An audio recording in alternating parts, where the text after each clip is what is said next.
Hello' বন্ধু বান্ধৱীসকল, আজি আহিছোঁ আমি এটা মোবাইল আনবক্সিং কৰিবলৈ। এইটো ফ্লিপকাৰ্টৰ পৰা জাষ্ট দি থৈ গৈছে অলপ আগতে।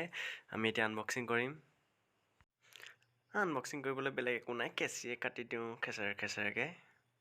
সেইফালৰ পৰা নহ'ব, এইফালৰ পৰাহে হ'ব। সেইটোৱে পলিথিনটো কাটিব লাগিব। এইটো এনেকৈ কি ওলাব এতিয়া চাব দে। এইটো উল্টা ছাইডটো ওলাইছে। C31 পক' C31। আমি এইটো আনবক্সিং কৰিম এতিয়া। আমি প্ৰথমতে মোবাইলৰ বেকৰ ছাইডটো চাব লাগিব। এইটো কভাৰ বেকত যিটো আহিছে এইবোৰ গোটেই তথ্য দি থোৱা আছে।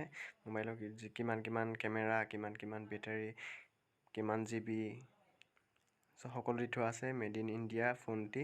তাৰপৰা এইটো পক' C31 হয়। এইটো সকলোৱে ল'ব পাৰে, এইটো ভাল ফোন হয়।